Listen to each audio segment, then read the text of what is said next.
So you're trying out tanking for the first time in Final Fantasy XIV. Before you even get started, relax. I often see a lot of people that come around worried that they're going to make a mistake, they're going to get the whole party killed, and that all the pressure is on them. Honestly, you're going to find by the end of this video, and honestly after your first few dungeons, that tanking really isn't as intimidating as you might think. I'll give you some easy pointers to get your foot in the door, and keep it there, and then some advanced tips for the extra curious. So let's start with some beginner tips. First off, an easy one. Remember to turn your tank stance on at the start of dungeons. When sinking down, this buff gets turned off every time. Even veterans forget to do this, so it's definitely worth being my first reminder here. Also, try to keep your armor up to date. Check quest rewards, dungeons, and ask around for gear advice. As the one taking most of the hits, you want to be sturdy. Next, aggro. The terms aggro and enmity are used to refer to whether or not the boss is hitting you, so as a tank, you want to, quote, have aggro on enemies. In Final Fantasy XIV, this is an absolute breeze once your tank stance is on. On groups of enemies, just try to hit them all a few times with area of effect skills, and you'll secure aggro on everything pretty quick. On bosses, just do your normal single target rotations. We'll get a little bit more in depth with this later on. Once you have aggro, face the enemies away from your team. A lot of enemies have attacks that only hit in front of them, so facing them away from your team is the expectation. They also have target rings if you actually look at one, and melee DPS will want to be attacking around the rear and sides of these enemies. Turning them around when you pull just saves everyone from having to run around to get safe, or to hit enemies from the correct sides more quickly. Now while these monsters are hitting you, you may see attacks that you can avoid. It might seem a bit hectic on some enemies, but you'll want to avoid these attacks to prevent unnecessary damage, then try to move back to where you were standing before. As soon as an AoE indicator disappears, you're usually safe to run back where it was while the enemy is actually doing the attack animation. This can minimize turning, but on dungeon monsters, it's not uncommon for them to turn around frequently and get moved around a bunch, especially when you start doing bigger pulls. Just do your best in this case, it's kind of the expected.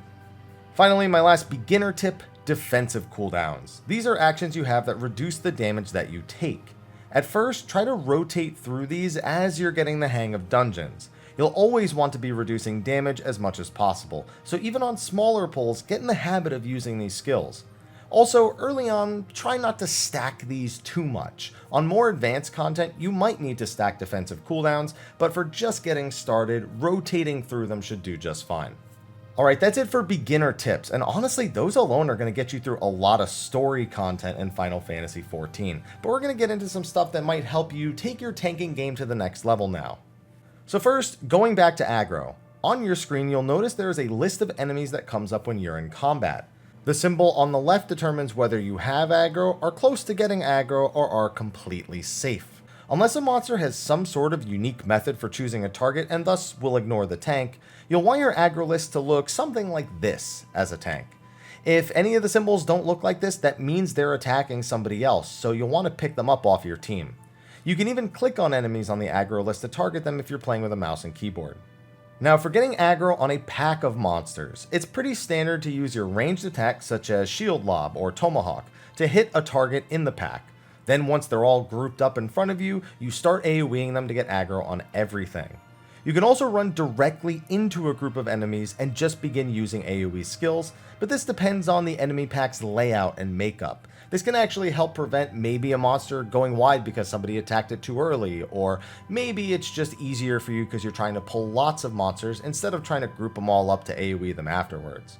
On bosses, on the other hand, it's pretty standard to start with the ranged attack before beginning your single target rotation, but again, there's more advanced ways to go about this. Now you might also be wondering about the provoke skill for pulling, or for using in general. This skill is used for quickly grabbing aggro off of another target, but on targets that aren't yet pulled or are already hitting you, it can be pretty weak. It does have its uses though, one we're going to talk about a little bit more later on, but you can also use it on enemies that shake loose from a pack in case they're attacking somebody else, or if you just want to be able to pull monsters from further away, but just don't spam it on cooldown. Now let's cover some more tips on defensive cooldowns. First off, don't forget about your roll actions. Some of these are amazing tools for mitigating damage on big pulls or even helping out teammates. Reprisal is an AoE damage debuff on enemies. This makes it great for dungeon pulls if a lot of enemies are hitting you, but you can also use it on attacks that will hit the whole party to reduce the damage your teammates take as well. Arm's length is one a lot of tanks forget about, even veteran ones. Its standard use is knockback prevention. It stops you from being displaced by most attacks that would otherwise move you around the arena. However, it has another effect. Any enemies that hit you while it's active have their attack speed slowed. While this doesn't work on endgame bosses, it does work on almost all dungeon trash and even early game dungeon bosses, and slowing their attack speed means they're hitting you less, means you're taking less damage. Use it and use it often. Low blow stuns opponents for a short time. This is great at stopping attacks from enemies in dungeon pulls and even on some early game bosses. Always be looking for attacks that can be stunned. On that same note, interjection is a tank interrupt skill. If you see an enemy action blinking while it's casting, that means that you can interrupt it. This is a vital skill to use in many fights and can also help immensely in dungeons on certain attacks. Learn what attacks can be interrupted and always be on the lookout for new ones so you can stop them. And one last one for defensive cooldowns. While big dungeon pulls and rotating cooldowns there are important, bosses instead have attacks that are designed to even kill tanks. This takes a bit of learning on a per boss basis. Some have instant attacks that deal more damage, some have attacks with cast bars, and some just wind up big punching animations that don't really tell you a whole lot until you're getting knocked in the face.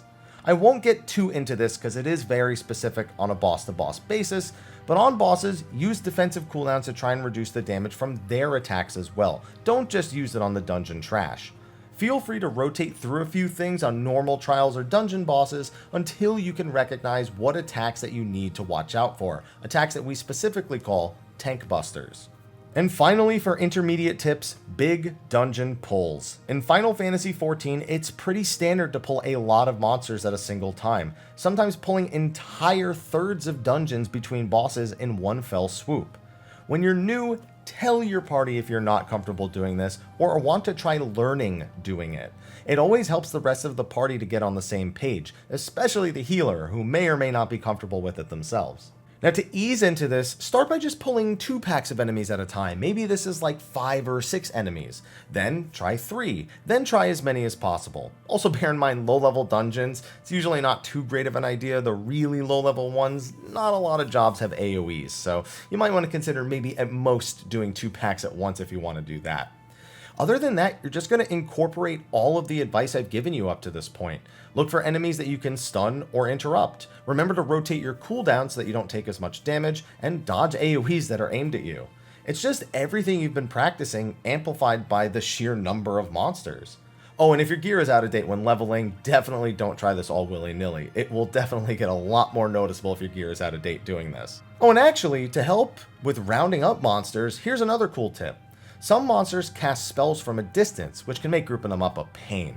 When this happens, look for nearby walls or crevices that you can use to get out of their line of sight. This can force them to run up to you to attack you at melee range and let you just group everything up neatly. Just be careful. You don't want to do this when your healer is trying to save your life. You might just line of sight that benediction that was coming your way. Now for advanced tips. This section will seem standard to endgame tanks and contain some crucial advice if you plan on taking tanks into more serious content. Unfortunately, most advanced tips really are on a per boss basis. There's so many little things you can learn about the tanking role that comes from experience or watching endgame tanks play certain fights. So take what you've learned so far and come into this section expecting to really just be a little more curious coming out. I'm sure there's plenty of tanks in the comment section who may want to bring up specific fights or specific scenarios that are a little more common for you. Okay, aggro again. In lots of endgame fights, in almost all of them, you'll be sporting 2 or more tanks to deal with the boss. Sometimes there are additional monsters that one of the tank needs to pick up, and then it makes sense to have 2 tanks. But sometimes, instead, the boss just debuffs tanks with deadly attacks. This forces the tanks to swap who is actually being attacked at the time, aptly named a tank swap. To perform one of these, the tank who is currently not being hit, also known as the off tank, should provoke. Like we said earlier, provoke is mostly used to pull aggro from other targets, so for this, it's perfect and it is its intended use. On top of that, the role action Shirk allows a tank to give a portion of their aggro to another player. It's standard for the tank who was just tanking moments ago, before the other tank provoked, to use Shirk on that other tank to ensure the swap goes smoothly. I even use a Shirk macro and then reorder my party list to always Shirk the other tank, instead of trying to target them manually with the ability, which can be awkward in the middle of an intense fight. There are also encounters with large monsters that tether together when they get close, buffing them. In most 24-man raids and 8-man encounters, if there's a phase where the boss spawns 2 or 3 really big enemies, just assume that these enemies need to be separated until you know otherwise. It's not always the case, but it is so common that it's worth assuming until you actually know the fight. Always beware of enemies that tether together. And in raids, don't forget about your utility. Most tanks sport some form of shield or raid-wide damage mitigation. Whether that be the reprisals we mentioned earlier, or using party-wide mitigation tools such as Dark Missionary or Shake It Off. These are essential to endgame content, so using them when you see bosses doing damage to the party, even in easier content, is a good habit to be in. Now for defensive cooldowns on more deadly bosses, you likely won't just be rotating through them one by one, or you're probably going to be killed by some of those tank busters. You'll want to work out whether or not you need multiple cooldowns for certain parts, or if the other tank will have aggro when you don't have any cooldowns at all. You should also consider using your super tank cooldown on really dangerous attacks. These are cooldowns that prevent you from dying for the duration, and can be used on anything from bosses with back-to-back tank busters, or even dungeon bosses to buy the party a bit of time, or big dungeon pulls in actuality. In raids, it's a lot more structured, so as you gain fight knowledge, you'll also be far more considerate about using these. In fact, you'll plan to use them. They're not going to be panic buttons, they're going to be planned cooldowns like most of your other buttons. My last one to consider is how you're moving enemies and bosses when you actually do move them. Sometimes you can learn to move bosses in ways that help position their attacks in beneficial ways, or to ensure your team can continue to hit them and actually defeat them faster. Sometimes it's mandatory to have a boss in a particular location to avoid certain attacks, and sometimes the boss just can't be moved and you'll just have to consider how you can stay in range of the boss to keep hitting it. Again, this kind of stuff really requires specific fight-to-fight knowledge and will be something you pick up as you learn more and more. Really, the most important thing in this advanced section is being willing to learn. You're not going to get very far into really high-end content if you aren't willing to pick up as many of the little minute details as you can. And quite frankly, some of the more experienced tanks I speak to only find satisfaction in doing this. Otherwise, they say they feel like a melee who just happens to get hit instead of the other players. And hopefully once you're comfortable enough, that's how it'll feel to you, and you'll be able to do it whenever you need to, whether it's to tank an expert roulette with your friends or just to try and get an achievement or something like that. And with that, that's going to be a wrap for my advice. There are so many more things I could tell you about tanking and little bits of advice that, again, are just so specific to certain situations. So I'm going to try to keep the video from going too much longer and just say, ask some questions in the comment section of the video below. Or if you're an experienced tank, go down there and offer even more advice or answer some of the questions down there. Because again, I'm sure there's just going to be a lot. But ultimately, don't be nervous. It's not as tough as you might think it is. But anyway, thanks for watching. Be sure to like, favorite, subscribe, and share, and stay tuned. We'll have plenty of videos leading up to Endwalker. Anyway, thanks for watching, and until then, take care.